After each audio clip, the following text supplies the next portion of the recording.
ಅವರು 15ನೇ ಬಜೆಟ್ ಏನು ಮಂಡಿಸಿದಾರೆ ಮೊನ್ನೆ, ಅಭಿವೃದ್ಧಿಗೆ ಆದ್ಯತೆ ಇರಲಾರ್ದಂಥ ಬಜೆಟ್. ಕೇವಲ ವೋಟ್ ಬ್ಯಾಂಕಿಗಾಗಿ ಗ್ಯಾರಂಟಿಗಳನ್ನ ಘೋಷಣೆ ಮಾಡಿ ಅದಕ್ಕೆ ಹಣ ಇಟ್ಟಿದ್ದಾರೆ ಹೊರತು ಅಭಿವೃದ್ಧಿಗೆ ಇಟ್ಟಿಲ್ಲ. ಅದರಲ್ಲೂ ವಿಶೇಷವಾಗಿ ನಾವೆಲ್ಲ ಬೆಳಗಾಂ, ಬಿಜಾಪುರ, ಬಾಗಲಕೋಟೆ, ಕೊಪ್ಪಳ, ರಾಯಚೂರು, ಗುಲ್ಬರ್ಗ, ನಾವು ಕೃಷ್ಣಾ ಬೇಸಿನ್ನಲ್ಲಿ ಬರ್ತಕ್ಕಂಥವ್ರು, ಕೃಷ್ಣಾ ಕಣಿವೆಯಲ್ಲಿ ಬರ್ತಕ್ಕಂಥವ್ರು.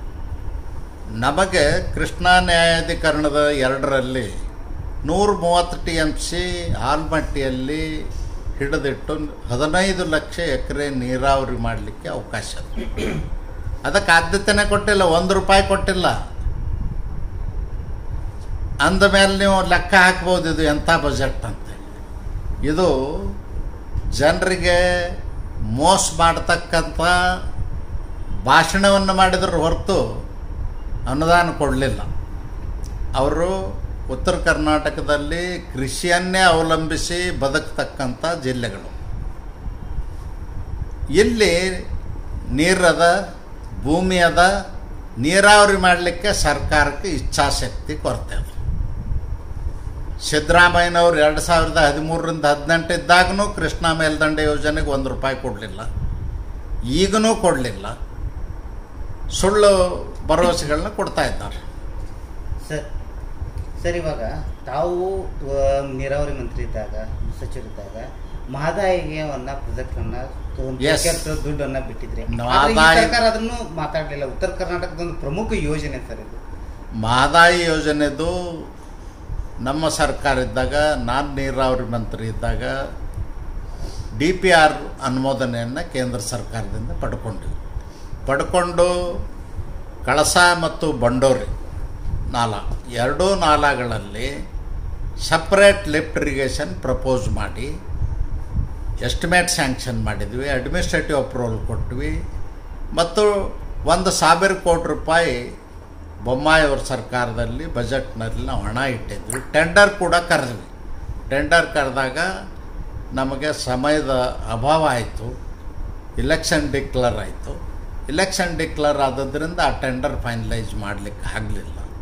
ಮಹದಾಯಿದವ್ರು ಮಾಡ್ಬೋದು, 2 ಅದ, ಕಳಸಾದ ಮತ್ತು ಬಂಡೋರದ.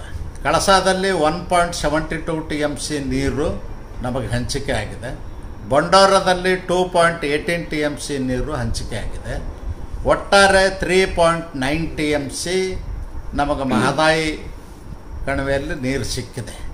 ಅದು ಕುಡಿಯುವ ನೀರಿಗಾಗಿ, ಹುಬ್ಬಳ್ಳಿ ಧಾರವಾಡದ ಕುಡಿಯುವ ನೀರಿಗೆ ಮತ್ತು ಆ ಪ್ರದೇಶದಲ್ಲಿ ಬರ್ತಕ್ಕಂಥ ಬಾಗಲಕೋಟೆ ಜಿಲ್ಲೆ, ಬಾದಾಮಿ, ಆ ಕಡೆ ಗದಗ ಜಿಲ್ಲೆಗೆ ಕುಡಿಯುವ ನೀರಿನ ಯೋಜನೆ. ಅದು ಮಲಪ್ರಭಾ ನದಿಗೆ ನಾವು ಜೋಡಿಸಿ ಕುಡಿಯುವ ನೀರಿನ ಯೋಜನೆಗಾಗಿ ಉಪಯೋಗ ಮಾಡಬೇಕು.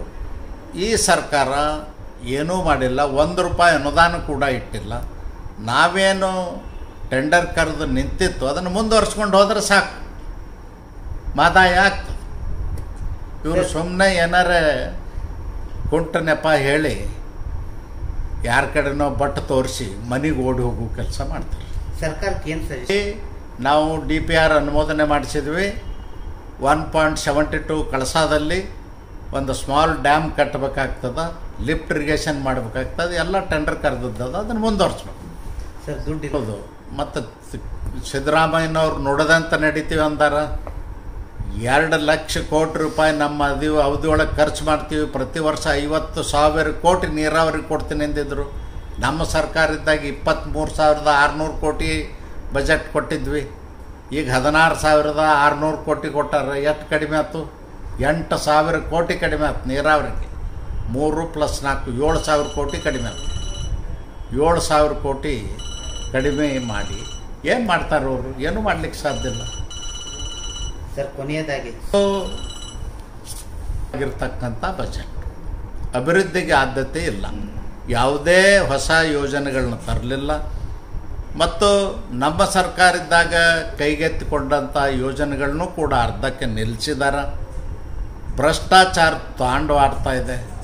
ಇವತ್ತು ಕಾಂಟ್ರಾಕ್ಟರ್ ಅದೇ ಕೆಂಪಣ್ಣ ಹೇಳ್ದ, ಇಲ್ಲಿ ಈ ಸರ್ಕಾರದಲ್ಲೂ ಅದಕ್ಕಿಂತಲೂ ಹೆಚ್ಚಿನ ಭ್ರಷ್ಟಾಚಾರ ಅದ ಅಂತೇಳಿ. ಹಾಗಾದ್ರೆ ಸಿದ್ದರಾಮಯ್ಯನವ್ರು ತನಿಖೆ ಮಾಡಿಸ್ಬೇಕಲ್ಲ. ನಾನು ಆಗ್ರಹ ಮಾಡ್ತೇನೆ 2013ರಿಂದ 23ರವರೆಗೂ ಮಾಡಿಸತ್ತೇಳಿ, ನಮ್ಮದನ್ನು ಸೇರಿ, ಬರೀ ಅವ್ರದ್ದು ಅಷ್ಟೇ ಅಲ್ಲ ಮಾಡತ್ತೇಳಿ.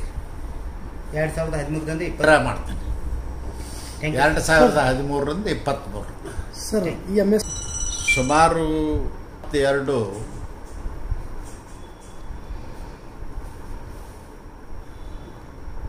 ಪ್ರೈಸ್ ರೆಡಿ 22 ಧಾನ್ಯಗಳನ್ನು ಮತ್ತು ರೈತರು ಬೆಳೆದಂಥ ಪದಾರ್ಥಗಳನ್ನ ತಂದಿದ್ದಾರೆ. ಸ್ವಾಮಿನಾಥನ್ ವರದಿ ಒಳಗಿಂದ ಹೆಚ್ಚು ಕಡಿಮೆ ಎಲ್ಲ ಶಿಫಾರಸುಗಳನ್ನು ಈ 10 ವರ್ಷದಲ್ಲಿ ನರೇಂದ್ರ ಮೋದಿಜಿಯವ್ರ ಸರ್ಕಾರ ಅನುಷ್ಠಾನಕ್ಕೆ ತಂದಿದೆ. ಇವತ್ತೇನಲ್ಲಿ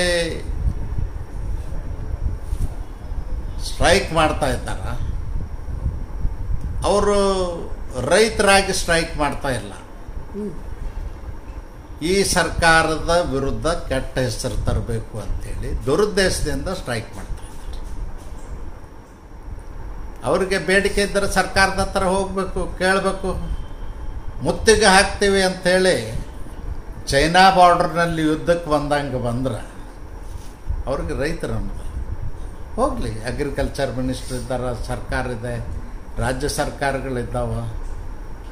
ಅವರೆಲ್ಲರ ಹತ್ರ ಹೋಗಿ ಚರ್ಚೆ ಮಾಡಲಿ, ಮನವಿ ಕೊಡಲಿ, ಏನು ಅವ್ರಿಗೆ ಆಗಬೇಕು ಅದನ್ನು ಸರ್ಕಾರ ಸುದ್ದ ಅವ್ರ ಮೇಲೆ. ಮತ್ತು ಅನಿವಾರ್ಯವಾಗಿ ಅರ್ಜುನ್ ಬಂದ ಮೇಲೆ ಮೋದಿ ಅವರು ಈ ದೇಶದ ಪ್ರಧಾನಮಂತ್ರಿ, ಗೊಬ್ಬರದ ಸಬ್ಸಿಡಿ ಹೆಚ್ಚು ಮಾಡಿದ್ದಾರೆ. ಕೃಷಿ ಸಮ್ಮಾನ ಯೋಜನೆ ಒಳಗೆ ಇವತ್ತು ರೈತರಿಗೆ 6,000 ಕೊಡ್ತಾ ಇದ್ದಾರೆ. ಅಗ್ರಿಕಲ್ಚರ್ ಇಂಪ್ಲಿಮೆಂಟ್ಸಿಗೆ ಕೊಡ್ತಾ ಇದ್ದಾರೆ. ರಸಗೊಬ್ಬರಕ್ಕೆ ಇವತ್ತು ಸಬ್ಸಿಡಿ ಕೊಡ್ತಾ ಇದ್ದಾರೆ. ಕೇಂದ್ರ ಸರ್ಕಾರ ರೈತರಿಗೆ ಎಲ್ಲ ರೀತಿ ಪ್ರೋತ್ಸಾಹವನ್ನು ಮಾಡ್ತದೆ, ರಾಜ್ಯ ಸರ್ಕಾರನೂ ಮಾಡ್ತಾಯಿದೆ. ನೀರಾವರಿ ಮಾಡ್ತೀವಿ, ಸರ್ಕಾರದ ಲಕ್ಷ ಲಕ್ಷ ಕೋಟಿ ಖರ್ಚು ಮಾಡಿ, ಅದು ರೈತರಿಗೆ ಹೌದಲ್ಲ. ನೀವು ಇಷ್ಟೆಲ್ಲ ಕಾರ್ಯಕ್ರಮ ಇಲ್ಲ, ಎಲ್ಲ ರೈತರ ಸಿಟ್ಟಿಲ್ಲ. ಹಾಗಾದ್ರೆ ಸರ್ಕಾರ ಯಾಕೆ ಮಾತಾಡ್ತೀವಿ? ಯಾರೋ ಅವ್ರನ್ನ ಕಳಿಸ್ತಾ ಇದ್ದಾರೆ, ಕೆಲವರು ಅಲ್ಲಿ ಬರ್ತಾ ಇದ್ದಾರೆ. ಅಲ್ಲ ಸರ್, ಕೇಂದ್ರ ಸರ್ಕಾರ ಅವ್ರ ಜೊತೆ ಮಾತಾಡ. ರೈತರು ಎಷ್ಟು % ಅದಾರ ಈ ದೇಶದಾಗ? 76% ರೈತರು ಅದಾರ. 76% ರೈತರು ಅದಾರ. ಹಂಗಾರೆ ನಿಮ್ಮ ಬೆಳಗಾಂದಾಗ ಯಾಕೆ ರೈತರು ಹೋರಾಟ ಮಾಡೋದಿಲ್ಲ ಸರ್? ಇಲ್ಲಿಂದ ಹೋಗ ಆ ಥರ ಅಲ್ಲ ನಾನು ಹೇಳೋದು. ರೈತರು ಪ್ರಾಮಾಣಿಕವಾಗಿ ತಮ್ಮ ಹೊಲಗದ್ದೆಗಳಲ್ಲಿ ದುಡಿದು ಜೀವನ ಮಾಡ್ತಾ ಇದ್ದಾರೆ. ಸರ್ಕಾರಕ್ಕೆ ಅವ್ರಿಗೆ ಪ್ರೋತ್ಸಾಹ ಮಾಡ್ತಾ ಇದೆ. ಇನ್ನೇನು ಹೆಚ್ಚಿನ ಪ್ರೋತ್ಸಾಹ ರೈತರಿಗೆ ಸಿಗಬೇಕು ಅನ್ನೋದು ಅವ್ರ ಬೇಡಿಕೆ ಇದೆ. ಈಗ ಕರೆಂಟ್ದು ಹೆಚ್ಚಿಗೆ ಸಿಗ್ತಾ ಇಲ್ಲ, ಕಡಿಮೆ ವಿದ್ಯುತ್ ಸಿಗ್ತಾ ಇದೆ, ಹೆಚ್ಚಿಗೆ ಸಿಗಬೇಕು. ಯಾಕಂದ್ರೆ ನೀರಿದ್ರೂ ಬಳಕೆ ಮಾಡಲಿಕ್ಕೆ ವಿದ್ಯುತ್ ಸಿಗದೇ ಇದ್ರೆ ರೈತರಿಗೆ ಕಷ್ಟ ಆಗ್ತದೆ. ವಿದ್ಯುತ್ ಕೊಡ್ಬೇಕು ನಾವು, ಅದರಲ್ಲೇನು ಪ್ರಶ್ನೆ ಇಲ್ಲ. ರೈತ ಬೆಳೆದಂಥ ಬೆಳೆ ಸಾಗಿಸ್ಲಿಕ್ಕೆ ರೈತರ ಹೊಲಗಳಿಗೆ ರಸ್ತೆ ಮಾಡಿಕೊಡ್ಬೇಕು. ಏನು ಸಾಧ್ಯದ ರೈತರಿಗೆ ನಾವು ಮಾಡಬೇಕು. ರೈತರಿಗೆ ಮಾಡಿದ್ರೆ ದೇಶದ ಅಭಿವೃದ್ಧಿ. ಸರ್, ಇವಾಗ ಹೆಂಗೆ ಗ್ಯಾರಂಟಿ ಹೇಳಬೇಕಾಗಿತ್ತು ಸರ್ಕಾರ ಇಟ್ಟುಕೊಂಡು ಬಿಜೆಪಿಗೆ ವರ್ಕೌಟ್ ಆಗಿದೆ, ಮಾಡಿದ್ದಾರೆ. ಯಾವ ರೈತರು ಇವತ್ತು ಇದು 10 ವರ್ಷದಲ್ಲಿ 2 ಚುನಾವಣೆ ಇವತ್ತು ಎದುರಿಸಿದ್ರು, 3ನೇ ಚುನಾವಣೆ ಎದುರಿಸ್ತಾ ಇದ್ದಾರೆ. ಜನ ರೈತರು ಓಟ್ ಹಾಕದೇ ಇದ್ದರೆ BJP ಬರ್ತದೆ ಈ ದೇಶದಲ್ಲಿ. 76% ರೈತಾಪಿ ವರ್ಗದ. ಅದಕ್ಕೆ ಎಲ್ಲರೂ ಕೂಡ ಓಟ್ ಹಾಕ್ತಾ ಇದ್ದಾರೆ, ಪ್ರೀತಿ ಮಾಡ್ತಾ ಇದ್ದಾರೆ. ನಾವು ಒಂದು ಸಿದ್ಧಾಂತ ತಿಳ್ಕೊಬೇಕು, ಪ್ರಧಾನಮಂತ್ರಿ ಸರ್ವೋದಯ ಸಿದ್ಧಾಂತ, ಅಂತ್ಯೋದಯ ಕಾರ್ಯಕ್ರಮ, ಭ್ರಷ್ಟಾಚಾರ ಮುಕ್ತ ಆಡಳಿತ, ಇದನ್ನು 3 ಸೂತ್ರ ಮುಂದಿಟ್ಟುಕೊಂಡು ಆಡಳಿತವನ್ನು 10 ವರ್ಷ ಮತ್ತೊಂದ್ಸಲ ಪ್ರೀತಿ ಮುಂದೆ ಅದನ್ನು ಮುಂದುವರಿಸ್ತಾರೆ. ಮತ್ತೊಂದ್ಸಲ ಕೆಟ್ಟ ಕನಸು ಬಿದ್ದರೆ ನಾವೇನು ಮಾಡ್ಲಿಕ್ಕಾಗದ? ದೇಶಕ್ಕೆ ಸ್ವಾತಂತ್ರ್ಯ ಬಂದು 75 ವರ್ಷ ಚುನಾವಣೆಗಳು ನಡೆದಾವ. ಸಂವಿಧಾನದ ಆಶಯಕ್ಕೆ ಅನುಗುಣವಾಗಿ ದೇಶದಲ್ಲಿ ಆಡಳಿತ ಆಗ್ತಾ ಇದೆ. ಅವರಿಗೆ ಖರ್ಗೆ ಅವ್ರಿಗೆ ಗೊತ್ತಾಗಿದೆ ಕಾಂಗ್ರೆಸ್ ಬರುವುದಿಲ್ಲ ಅಂತೇಳಿ. ಅದಕ್ಕಾಗಿ ಇವತ್ತು ಖರ್ಗೆ ಅವ್ರಿಗೆ ಕೆಟ್ಟ ಕನಸು ಬಿಡ್ತಾ ಇದ್ದಾವೆ.